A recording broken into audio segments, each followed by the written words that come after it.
Chris, did he spit on him? I've been watching the NFL religiously for a very, very long time, and I can confidently say I've never seen an opening kickoff as batshit crazy as what we witnessed in the Eagles-Cowboys 2025 debut.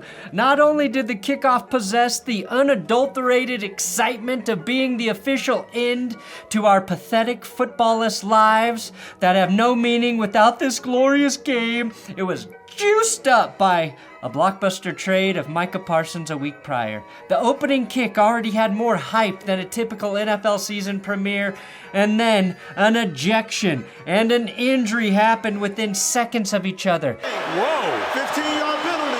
Whoa! One Eagle was being carted off the field and the other was getting escorted to the locker room, and when we learned why Jalen Carter was tossed, it got even more bizarre. This was actually a pretty fun and entertaining game for the first half. Lots of scoring, a ton of Eagles penalties, but competitive. And that all came to a crashing halt when lightning in the Philly area caused a safety delay that lasted over an hour. Benjamin Franklin, famous inventor of lightning and Philly resident, is rolling over in his grave seeing two football teams scared to play while God is farting. Didn't Ben Franklin have syphilis? Yes. That's just science.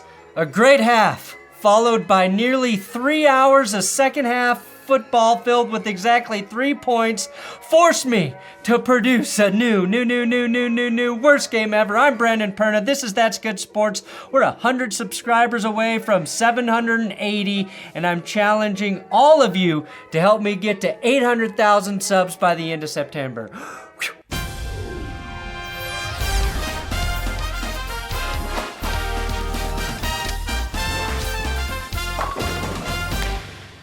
Today's episode sponsored by Football Head Coach, the ultimate football management game. You can build your dream roster with your favorite players, or players who constantly beat your favorite team. Turn your enemy into your asset. Really, it's your choice. Football Head Coach, though, is licensed by the NFLPA, and this is my 3rd season playing it. Here's my new franchise and roster in Football Head Coach 26, and as you can see, I needed to make some upgrades. And there's nothing more satisfying than managing your team the way you desire. I can get better players by completing player trade challenges or buying player packs like future star packs. Personally, I just purchased the packs because I'm all about that instant gratification, and I like to pretend I'm the wealthiest team owner on earth. In Football Head Coach 26, yes, you can play in quick matches, upgrade your roster like I'm doing, but there's so much more. You can qualify for the weekend leagues, you can complete player trade challenges, and complete missions. I also got Ashton Genty in one of these packs, bumped him up to the top of the lineup. I'm upgrading my entire roster. Baker Mayfield's my QB1. I got Quinyon Mitchell to play corner in the future star pack, and the elite tight end TJ Hawkinson. Now when I play in a quick game, Baker's throwing for over 600 yards and 7 touchdowns. Sorry, Peyton, he's coming for your record. If you want to play, download Football Head Coach and start building your dream team with my link in the description or by using the QR code you see on the screen. It's free to download and start playing. Sports. And you can see he is really distraught about it right away. Whoa! 15-yard penalty. Whoa! Automatic. Wow. Did he spit? Did he spit on him? Let's get wet and wild with the world's dumbest spit take. The wettest thing in this game wasn't the rain, 'twas Dak and Jalen's mouths. I thought that we as a society had moved on. I thought we were evolving, but all it took was one hawking of a loogie in primetime football to bring back the goddamn Hawk Tua memes from the internet graveyard. The real Tua post that we should praise goes to John Cristo, who posted a picture of an ambulance on a football field with the caption, "If Tua was spit on." Welcome to Spit-gate 2025. Jalen Carter spit on his Dak and got ejected. Usually if you spit on your Dak, you're looking to get ejected. Ejected. Ejaculate. Some are even saying this is the closest Dak will ever get to championship DNA. I told you I was stealing that on GPS, and I did. All of us were waiting for the injured Eagles player to be carted off the field when suddenly the penalty graphic popped up on the screen. That's a weird time to see a flag thrown, right? And out of nowhere, the referee tells us Jalen Carter was ejected for unsportsmanlike conduct. Actions has disqualified him from the game. Whoa! 15-yard penalty. Whoa! Automatic. And I say this with all sincerity, having Chris Collinsworth talking about Jalen Carter spitting on Dak Prescott was the best man for the job. I got to tell you, he's the best player they have on their defense. About 80% of what we were going to talk about on this broadcast. Losing one of the most important players on your defense before a single defensive snap is played is less than ideal. Dallas, though, was gifted a great opportunity to steal a victory, and they wasted that opportunity. This is not the first time this has happened, and it won't be the last in terms of spitting. Bill Romanowski did this shit in the 90s.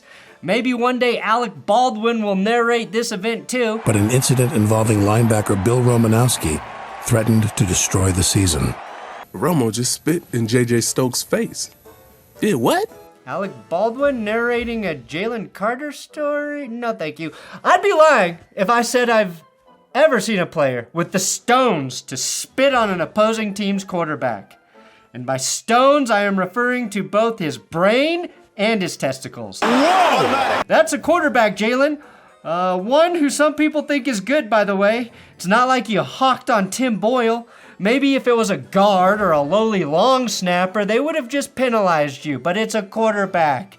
After the game, Jalen Carter did apologize. You know, it was a mistake that happened on my side, and, you know, it just won't happen again. So I feel bad for just my teammates and the fans out there. Just not being able to start the game, even finish the game, is just fucked me up, but we're going to get it better. It won't happen again. Much like another famous shot involving Dallas, the production crew found their Zapruder film angle showing that Dak Prescott spat first.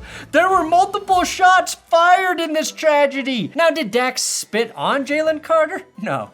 Does it look like he's trying to spit on Jalen? Not really, but he sort of spits in his general direction and then baits him with this mischievous look, and Carter took his shot at Dak. This shot, in terms of historical significance, may be more important than the Kennedy assassination, as no defending Super Bowl champion team has ever had a player ejected on opening game until Jalen Carter. However, Jeremiah Trotter was ejected in the Eagles season opener after they lost the Super Bowl, so Philly does have a lead in this weird and incredibly specific situation.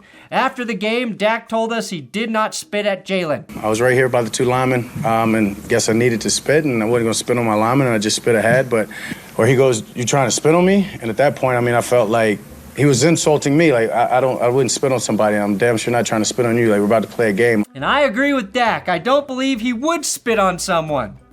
I believe Jalen Carter would, though. I believe that. All that, though, distracted from the fact that converted fullback Ben Van Summeren was carted off the field with a knee injury. Now, he battled injuries in 2024, and he gets hurt on the first fucking play of the season? And all anyone is talking about is his teammates' PFF saliva and loogie grades? 98.6, by the way. I won't be the one to point out that he was injured on the dynamic kickoff, which is designed to be so much safer. Now that I talked about spitting for 8 minutes, let's get to football. The first half of this game was entertaining. Even if Eagles' defensive penalties set up almost all of the Cowboys' first half touchdowns, it was entertaining. The Cowboys were far more disciplined on opening night. Clearly, this was due to finally getting rid of that locker room cancer Micah Parsons, who specifically told the Cowboys players to get penalized as much as possible the last few years. Philly had 9 penalties for 110 yards, which nearly was the difference in this game. There were penalties on the first 3 kickoffs of this game, and the third kickoff also featured a brawl between both teams. That was one where the Cowboys were actually flagged, but dear God. Think of the children. Won't somebody please think of the children? In reality, there was no good reason to lose Micah Parsons, right? Well, in reality, there's no good reason for the NFL to crack down on taunting, but they're gonna do it anyway, and the first victim was Nolan Smith. Flexing after making an incredible tackle is just not acceptable, Nolan. Get your shit together, Nolan. The Eagles also had 2 terrible pass interference penalties that led to Cowboys touchdowns. And when I say terrible, I mean the Eagles were terrible at getting away with pass interference, because they definitely did PI. The Philly secondary didn't really look great. Quinion Mitchell was very grabby, and Adoree Jackson kept getting beaten coverage. The thing Dallas was doing well, though, was rushing the ball. Shocker, I know, we didn't see that coming. I felt like I was taking fucking crazy pills. Javonte Williams was running very effectively in the first half. He scored 2 touchdowns, which means the Cowboys had a solid run game. Javonte Williams had 4 total touchdowns in Denver last year, by the way. The Cowboys D did a great job against Saquon Barkley, which means the 2 things we were sure about heading into the game were not true. Dallas did somehow stop the run more effectively without Micah Parsons. Sure, they only had 1 sack in this game, but they did pretty good not letting Saquon destroy them.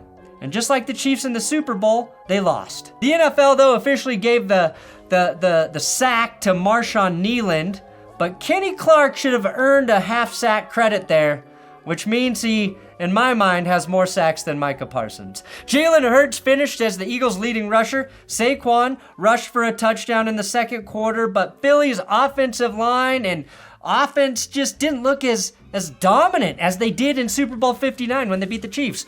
The final big and questionable Eagles penalty was a great ball don't lie moment. Dak dropped an absolute FDR in the end zone. Jake Ferguson heard the thundering sound of Reed Blankenship and dropped the ball before Reed hit him.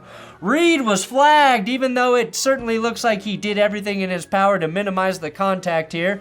Just as it felt like Dallas was going to walk into the end zone for a 3rd time following a big penalty. Ball do not lieth! And former Eagles and double agent Miles Sanders fumbled.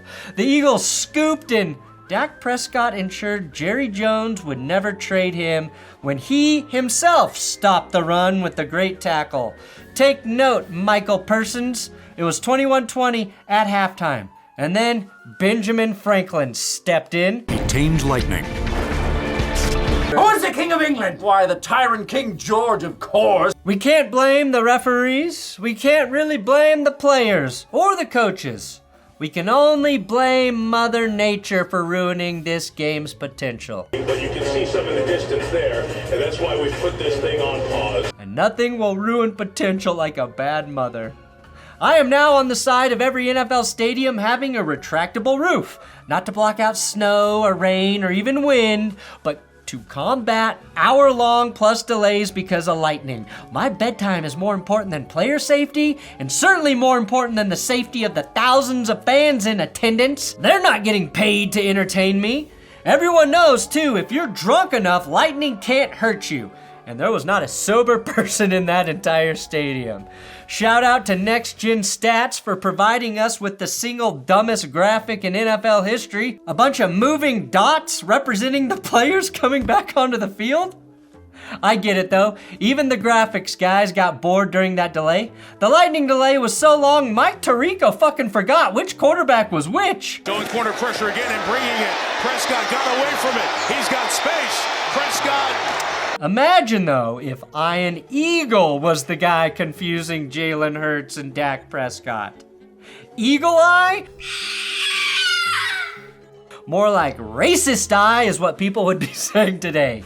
We were blessed with 41 first-half points, and then God said, I took the under on this game, and I need my money, bitch. Only 4 times since 1990 has a game had 41 points in the first half and then not covered the over.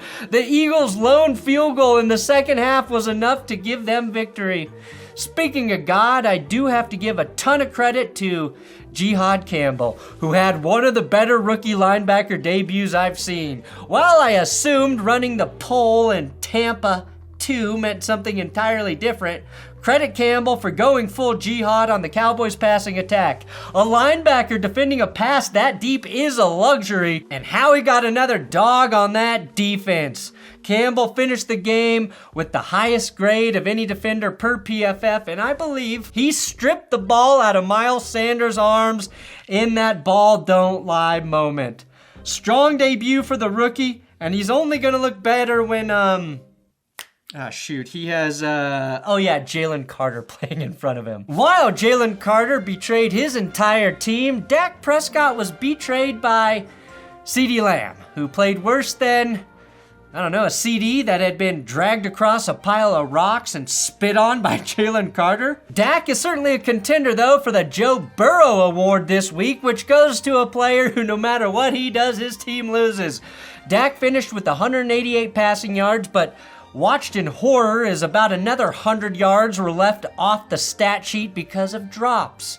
After an early great grab opened up Dak's Shakira hips, CeeDee Lamb dropped 3 or 4 passes in this game, almost all of which would have been graded as successful big-time throws by Prescott. Since 2020, CeeDee Lamb has 35 drops, which is the most in the NFL. Honestly, I feel like, I can't point no fingers at nobody else, you know what I'm saying? And I take full accountability. And based on how he betrayed Dak, his king, I have to ask, what is Lamb's favorite CD?